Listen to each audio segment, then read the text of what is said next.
Science, science, chemistry, science. Okay. So as others file back in, we're on page 5. We're still on the Roaring Twenties. And let me just do a quick recap of what we covered yesterday. We were missing a couple people. So if you look at different periods or eras of American history, even though this is more of a British reference, back in like the 1870s, 1880s, up till around World War I, the reference was the Victorian era. And it was very prim and proper and prudish and puritanical, and etiquette was just so, and certain things were just taboo, and very refined and dignified. And okay, what happens in the 20s is there's a major shift in values and attitudes and mannerisms. So, quick recap. When we get to the 1960s, the turbulent 60s, we'll see, and most of you probably already know a little bit about this, you know, it's radically different than the time periods that came before. Just kind of watch out for the camera as you finally things over there. All right. And refresh my memory. In the 60s, what was kind of the 3-word catchphrase for sex, drugs, and rock and roll? Right? Say it to the camera. Sex, drugs, and rock and roll. So, yep, we're not on the 60s yet, but there was like free love, people just experimenting with everything, and like the birth control pill had come into existence in the 50s, and that will, I guess, prevent pregnancy, though not STDs, right? But that was a feature of the 60s. The drugs part, pot, acid, and the rock and roll part, what? Woodstock, psychedelia, you know, some of the famous classic rock bands who, in some cases, are still alive and touring, right? Even though they're in their 70s. That's the 60s. Sex, drugs, and rock and roll. What's the 20s? Promiscuity, which is not like free-for-all sexuality, but certainly a departure from the Victorian standards of sexuality. What's the 20s version of drugs? Booze. Illegal booze because of prohibition. And what's the 20s version of rock and roll? Jazz. So what happens is, what we're really talking about here is this 20s culture war, and how small town, rural, less urban, Victorian era old timers that kind of came of age a decade or so before, or maybe a few decades before, they look at all the change. Yes. Say again? That's the 20s. Yeah, that's this decade exactly. So that's why, like, oh, sex, drugs, rock and roll, promiscuity, booze, which was illegal, like most drugs are today, and jazz. So yes, that's precisely the era. And people who drank in the 20s, including President Warren G. Harding in the White House, were breaking the law.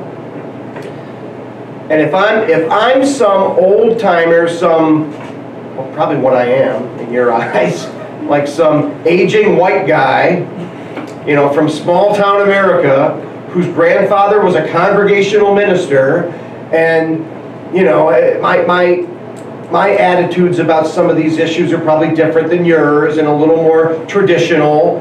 Hey, I look at kids today, I look at youth today, and I say, man, I just don't get that hip hop stuff. I don't get all this like experimentation with like not just recreational pop, but God, guys, needle drugs, really? Right? That's a thing. Is that a thing? That's a thing. Yeah, why people use it? I hope not. Right, like the heavy stuff. I will never do heavy stuff. Please tell me you won't. So, right? No. I would come to your house and help you.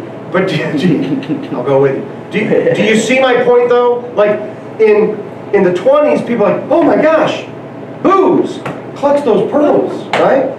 In the 60s. Clutch those pearls. You ever heard that? Like the old lady, like, oh, you can't. Oh, yeah. Right? Oh my God, so yeah, it's scandalous. So in the 20s, it's booze. In the 60s, it's pot and acid. And I think today, it really is like some super hardcore drugs. Stuff that I would have never even thought about experimenting with, right? So, well, that was more of an 80s thing, but cocaine. No, you don't. But listen,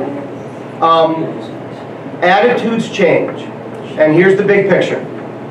Let me start this again. If it's the 1920s, and I'm 54 years old, and you guys are all like 17, 18, 19, 20, whatever. I'm from small town America, I'm old fashioned, I'm traditional, I'm a product of those Victorian era standards. I look at you in cities dancing to that vulgar jazz music. There might even be a race element to this, like, oh, that's black music. That's vulgar. That's unacceptable. How dare you patronize those artists? And if I look at you, don't throw me. If I look at you and you're reading Charles Darwin and learning about evolution, oh, scandal. If I look at you, some of you guys took psych with me, we talked about this yesterday, and you're reading Freud and his very provocative theories about psychosexual disorders. I'm like, what are these kids reading today? What are they doing? What are they listening to? What are they thinking? What are they studying? Where's their moral compass? Where are they ethically? This is unacceptable to me as an old-timer.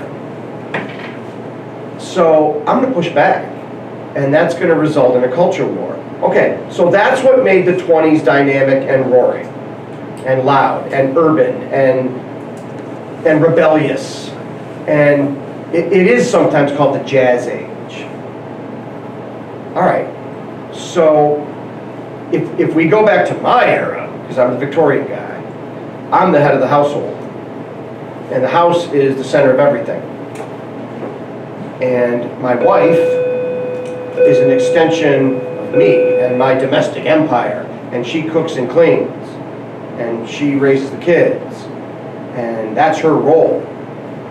And I like it when, it pleases me if her super long hair is styled just so and it takes hours with combs and barrettes. And I like it when she wears the long draping elegant gown and uses what undergarment to accentuate the hourglass figure? The corset, right? Okay. That's my wife. And my daughter, Zoe, if you remember, will not be driving off with some guy I barely know in his Model T. That gentleman's suitor's got to get past me first. I've got to meet him. And he's going to hang around the piano and sing show tunes with us. And then maybe, just maybe, I might let you do what? Sit on the porch swing, drinking lemonade under my watchful eye. Okay. Yes, you're rolling your eyes at this. For good reason. Jill. This is going to be a super dumb question. Hit me. But, so, if the husband were to die, would they be remarried? Yeah. There'd certainly have to be a sufficient period of time that elapses, or that would be scandalous. Yep.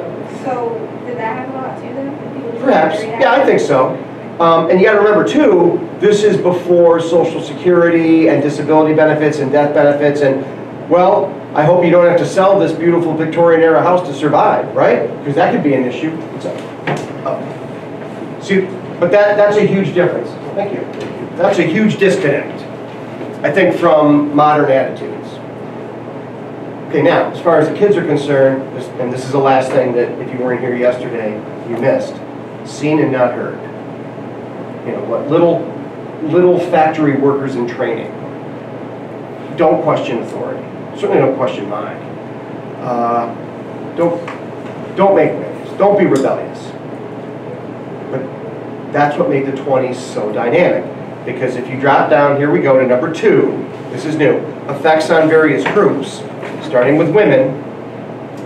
Yeah, this is very different from how women presented themselves and behaved, and the societal expectations that went along with their role during the Victorian era. In the 20s, many women, not all, but many younger women like maybe in their 20s or 30s, living more in the cities, in the urban areas, not so much small town, rural America, said, the heck with the super long, hard to maintain hair, cutting it short.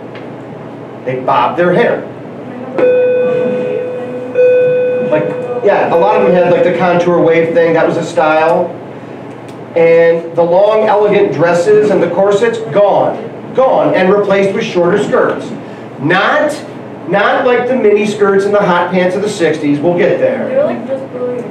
Yeah, which back then, to the Victorian era ladies, like, oh my God, what are you doing, right? So, like there's this famous picture, and I'll show it to you in a PowerPoint, where on the left you've got all these Victorian era women, very dignified, and like they look like they're about 70 or 80, and the sign says, lips that touch liquor shall not touch ours.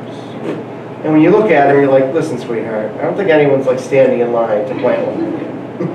But then right next to those Victorian, I know that was me, right next to those Victorian ladies are a bunch of flappers with short hair and shorter skirts and like the kinky hair, the styled hair. And there's such a huge contrast there. Now the danger is, oh, every woman in the 20s was a flapper. No, I don't even think more than half the women in America in the 20s were flappers. But enough to make it like a cultural movement. And women in the 20s were much more assertive, much more outgoing, much more likely to attend college. That was a new thing. Women before the 20s, that was scandalous. They don't go to college. They would smoke. They would drink. And if you're drinking, you're breaking the law in the 20s. They would initiate dates with men. Yeah, they would read Freud, they would read Darwin. They were something much more and much different than just wives and mothers. I mean, they just received the right to vote, right? 19th Amendment. They'd helped us win World War I in factories, and that translated into an even greater sense of freedom and assertiveness. And yeah, women's roles in the 20s changed a lot. Now, of course, they're going to change more in the 60s, and then continuing into the 70s with like women's liberation and feminism. But you know what, sister friends? Baby steps. And flappers in the 20s, at least in the eyes of Victorian era women, were way too outgoing and freewheeling and promiscuous and clutch those pearls. So there's a quote there. The new woman of the 20s boldly asserted her right to dance, should be a comma there, bonus part, drink, smoke, and date, to live free of the strictures that governed her mother's generation. She flouted Victorian-era conventions and scandalized her parents. This is what we sometimes call the generation gap. So if I'm about to turn 55, and you guys are roughly the same age as like my youngest daughter, she's, well, 5 years older, but like when, and I hope they watch this on tape, but when my daughters were growing up, yeah, there's a lot of stuff I don't get it. What's with like all this edgy hip-hop stuff you're listening to, right? And of course you guys love that stuff, a lot of you do. You know, no, you're not going out dressed like that. Right? Well, that's a problem. Actually, you look very tastefully dressed, but you see my point, right? So that's the generation gap. That's this perceived difference in values between parents and kids. That's always been the case. When I was in high school, I remember my parents and my grandparents saying, what's with all this rock and roll devil music stuff, you know, whatever. Compared to what some of you guys listen to, that's tame. That's very tame. Why? Do you know a band? Do I know what? Bands that I listen to? That was very hardcore. Just most of the classic stuff, like, I listen to Beatles, Rolling Stones, Led Zeppelin, Pink Floyd. No, it's not like. No, that's later. That's more like 90s, I think. No. I was 70s and 80s. So, What's that? Yeah, like Yes. metal rock, a lot of AC/DC, stuff like that, yep. Devil music. Who? Oh, absolutely, yeah. Yes. That's big. And that, like, I remember, like that, well, the movie Bohemian Rhapsody, I was in 6th grade when the song came out. I remember loving it. Like, I think I was one of the first people to have a cassette instead of an 8-track tape. And I remember I recorded this off a friend's radio or something, and then I just did a loop where that song would play over and over and over again. This was like before CDs or digital music. But my point is, well, my parents and a lot of my friends' parents, what is this stuff, right? And that's probably what I sound like to my daughters when I complain about, like, cop killer, urban fury, bump and grind, misogynistic, half-naked women dancing on cars, hip-hop. If that's ever, Laugh it up, but you know what I'm talking about. if that's ever a genre of music, I'm gonna those. So that's your wheelhouse, that's what you like. Bump and grind? Yeah? I don't think that's, Hyper-sexualized music. that's not good music. I don't think so. Yeah, alright, yeah. But, no, do you see what I'm saying? Some of the stuff that I listened to, my parents thought was very suggestive and marginally vulgar and unacceptable and scandalous and clutch those pearls. All right. Moving on to B. Youth in the 20s. The younger generation. Your age, but probably a little bit older, more like college age. Listen, they were called the smart set. They drank from hip flasks and spoke of Freud and Darwin. And sometimes they were called flaming youth, which would mean something different today, I know. You call somebody flaming. But the idea was, this generation, this group of younger people, they are pushing back against traditional Victorian norms. So this gets a little bit complicated, but in an era where everybody's pretty much driving the same car, which one? Model T, and listening to the same shows on the radio, and wearing the same off-the-rack clothes, and you're getting like this mass conformity where everything seems to be the same, there's this kind of psychological human nature impulse to want to be unique and stand out from the crowd, and to kind of push back against that conformity. And that shows up with the younger generation. During the Victorian era, they were told, hey, be seen and not heard. And during the 20s, no, they were much more assertive. Some of the women were flappers, obviously. But some of the others looked at their parents and said, we reject what matters to you and what's important to you. You seem obsessed with wealth and the stock market and material possessions and prosperity. We're more about living in the moment, and we want to stand out, so we're going to participate in a bunch of, I guess what today we would call fads, zany fads. Like, they use the word zany, crazy. Flagpole sitting was popular. What? People would climb up on flagpoles and just sit there. It was like a stunt.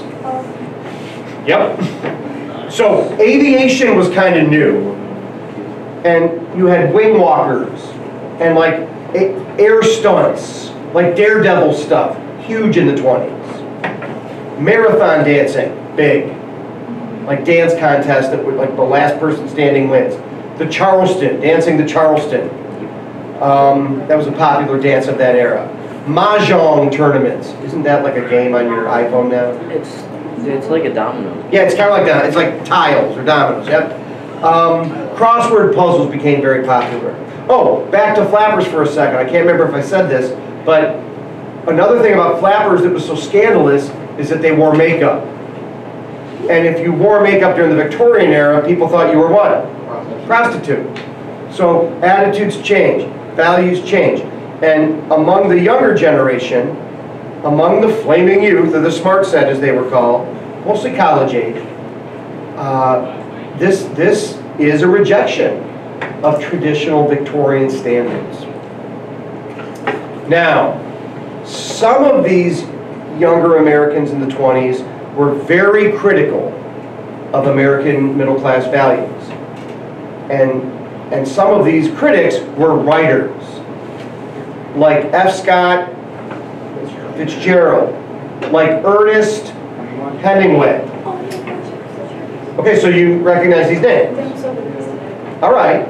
So what is F. Scott Fitzgerald's most famous book? It's been made into a movie like 4 times. Most recently with Leonardo DiCaprio. Titanic. Star Wars. Gatsby. The Great Gatsby. Great Gatsby. Yep. Not Star Wars. Not Titanic. The Great Gatsby. Okay. Now you guys are finishing up Catcher in the Rye in English with Grillo. And you don't know or you don't think that next up is Gatsby? I have no idea. No one knows? Second period said they didn't think it was even on the reading list. Now I'm a little surprised because I think that's Grillo's favorite book. And I usually hold back because I don't want to do like spoiler alert stuff, whatever. But, so short version of Gatsby, written by F. Scott Fitzgerald, who was part of like the young authors of the 20s. Jay Gatsby in that book and movie is this guy who's obsessed with fame and wealth and celebrity, and he's infatuated, like in love with this married woman named Daisy Buchanan, and it's set like in New York City, Long Island in the 20s, and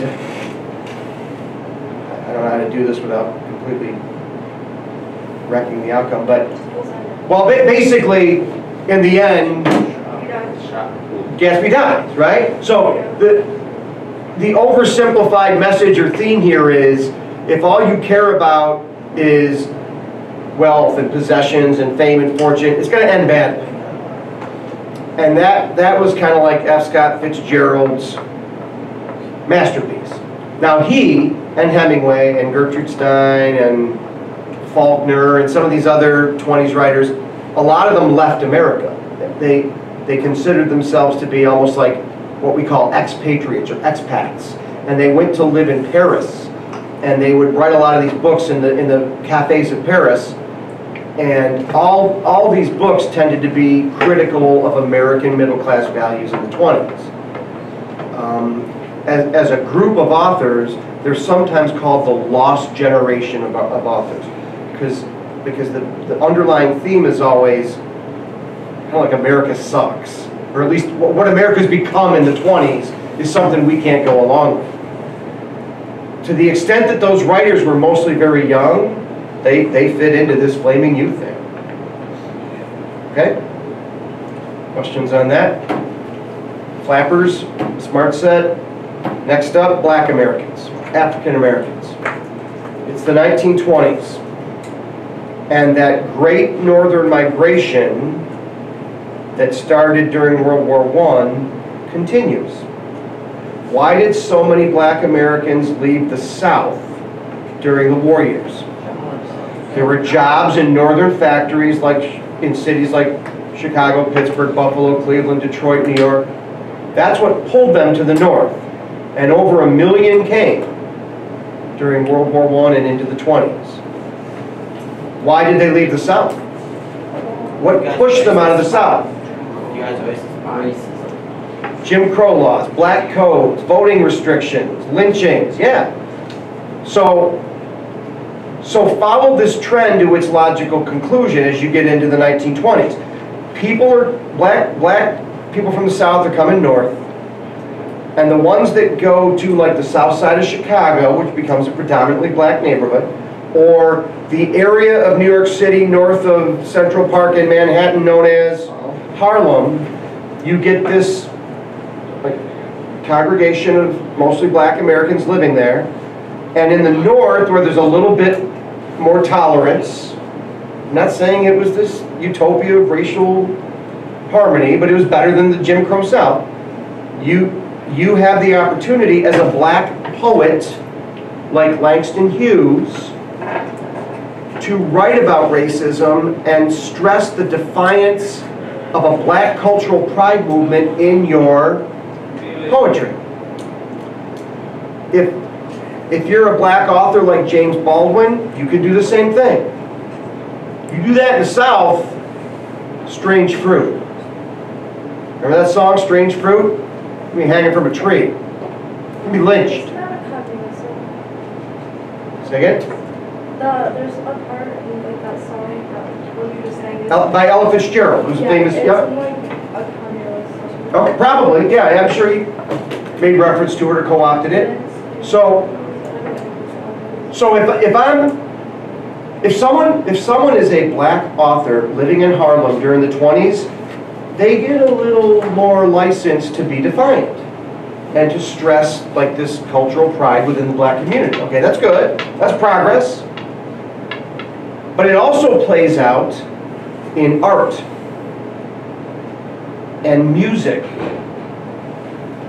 and especially what style of music? Jazz. Anybody here in jazz band? Anybody here in jazz band? Yeah, okay. So jazz, and remember the white Victorians called it vulgar black music, is unstructured, and you kind of improvise a lot, sort of make it up as you go. You're bebopping and scatting all over the place. Nobody's in jazz band? Nobody's like one of Miller's minions? Okay. Well, I was going to have you sing for us.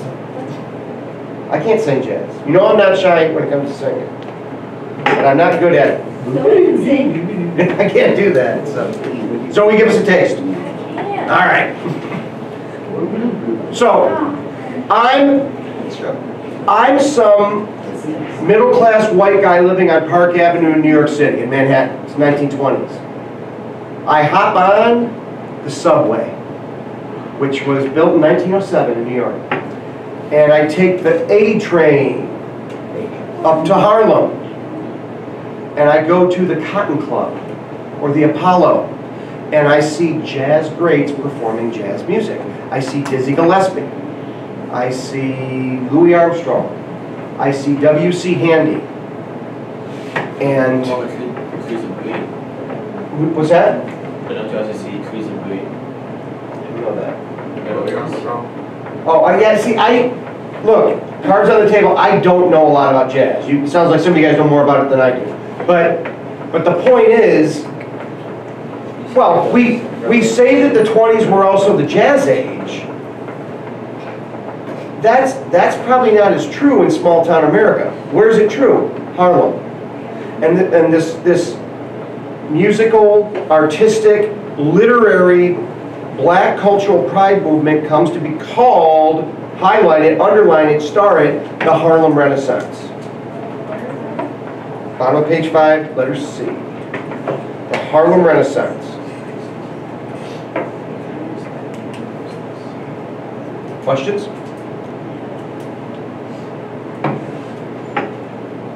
Okay, so I don't know, have you guys, anyone ever been to Harlem? Yeah, New York City, Harlem. A lot of people think, oh man, it's dangerous, like South Bronx. No, I mean, there are areas of it that I might avoid at night, but that's true of a lot of neighborhoods in New York City. And they have, it's actually closer to the west side of what's called Morningside Heights than Harlem, but they did a recreation of the Cotton Club, like it's there, but it's not the original. If you had been there in the 20s, it would have just been hopping with jazz music and people drinking illegally, so it was kind of like a speakeasy. And I mean, do you get the big picture here? This is what small town Victorian era white America is looking at the 20s and saying, this is unacceptable. I want my country back. These flappers, this flaming youth, these blacks in Harlem are transforming society at a speed that I'm very uncomfortable with. So you're going to see pushback. Turn the page. Popular heroes. Well, before the 1920s, if you asked kids, young adults, and maybe even older people, Who's your role model? Who do you look up to? Who do you consider to be worthy of celebrity? It would have been presidents, senators, government officials. I think that's kind of gone, right? Too often we look at a lot of politicians as corrupt and whatever. But in the 20s, probably for the first time ever in American history, as society was becoming incredibly homogenized and conformity-based, and everyone's driving the same car, listening to the same shows, wearing the same clothes, you want somebody who can stand above the crowd. And so you see this phenomenon of hero worship, celebrity culture. And when I say celebrity in the 20s, I generally mean people who did something of note. People who were famous because of some type of achievement or accomplishment that made them stand out. I'm not talking about some BS garbage, famous for being famous, Kardashian garbage. Or Real Housewives of wherever garbage. Or, I don't know, dare I brace myself for backlash? Some Floribama Shore garbage. Yeah, I'm right here. But you see my point, right? So, look, who is the most popular athlete in America today? So I'm not sure. Is it LeBron? Maybe. LeBron or Michael. I don't know. I think it's probably LeBron James. Who was the most? Now you said Brady. Listen, you said Brady. Is Brady great? Yep. Would he be great in any era? Yep. Is he going to walk into the Hall of Fame? Absolutely. Does he deserve to be considered one of the best ever? Yes. Is he the best ever? No. I don't know. I get in this argument all the time with people who love him, and I say, no, he's the best. He's the best quarterback from the you're not allowed to say mean things about the quarterback era. Yep. Like you can't even breathe on him. Now I'm not saying he wouldn't be good in any era. I think he would be. But to me, that's a sliding scale, right? Yeah, I mean, I didn't even talk about Deflategate. Okay, so who was the most popular athlete? You said this name, I think, during the '80s. Michael Jordan, without question. Without question, Michael Jordan. So, who was the most popular athlete in the 20s? It's not even close. Babe Ruth, excellent. George Herman Ruth, nicely done. Leave it to a baseball guy. Or wait, you're not a baseball guy. No. I would have thought Nick would be on, but he's not here. So George Herman Ruth, the Babe, starts out as a pitcher for the Boston Red Sox in the 19-teens, like the World War I years. Wins a World Series with the Red Sox in 1918. Red Sox trade him where? The Yankees. To the Yankees for cash. They make him a right fielder, and he becomes the most notorious power-hitting slugger in a stadium that was configured to benefit him, like the short porch in right field. So he's a left-handed hitter. He jacks it to right field. He didn't need a short porch. He hit like a shallow outfield ball. He hit in 1921 57 home runs. The second place guy that year barely had 20. In 1929, he hit 60 home runs in a 154-game season. It's 162 today.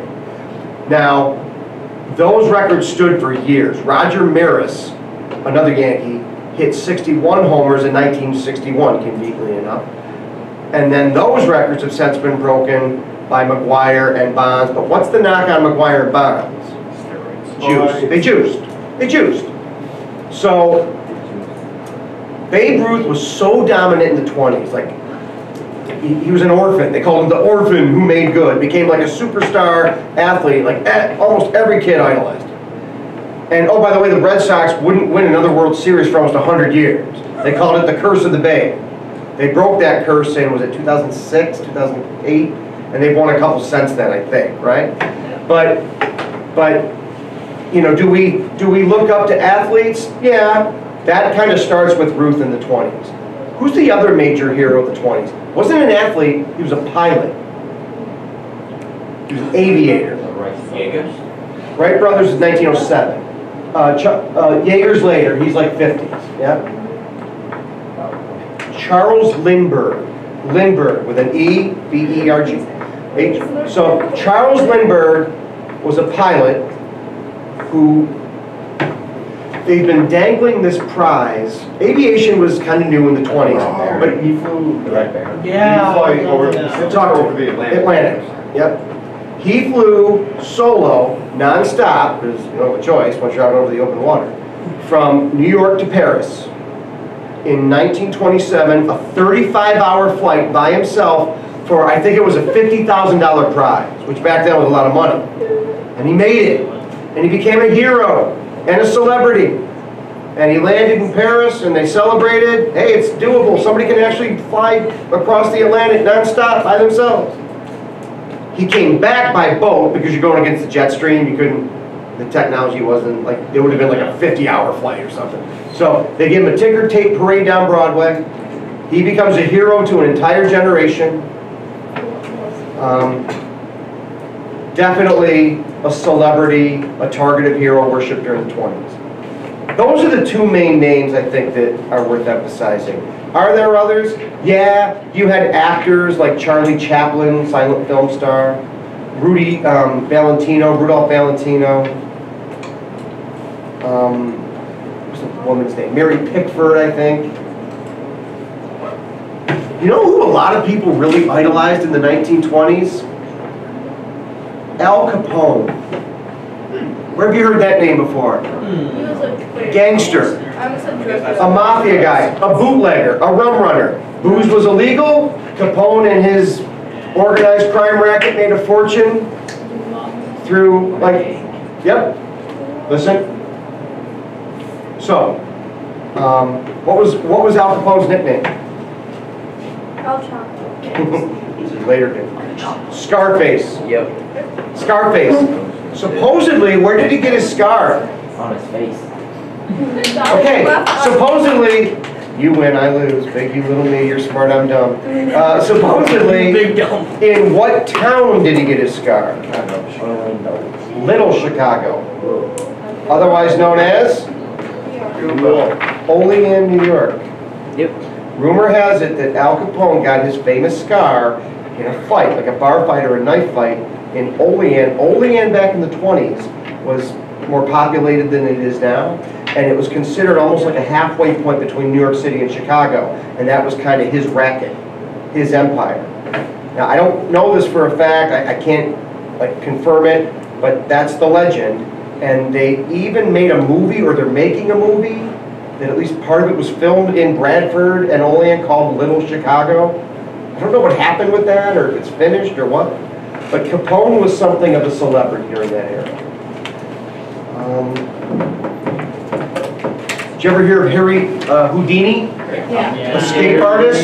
Yeah. Huge in the 20s. And what people don't know about him is not only was he really good at escape artist stuff, but he was one of those cynics or skeptics of the paranormal, and he would expose as frauds people who were like fortune tellers and mediums and all that kind of stuff. Very popular in the 20s. What's that? Psychics? Yeah, exactly. It's like, yes. Yes, until one faithful Halloween. How do you know? So, Well, supposedly he told his wife, like, I'm going to give you like a I'll give secret you code a or second something, and if I die, if I contact you during a seance, this will be what it personal. But he wanted to debunk all That's that. what they were. have you touched that book? Tomorrow, we'll wrap up the 20s. I'll probably need part of one day. Hey, pencil? Yeah. Thank you, Cody. Thank you so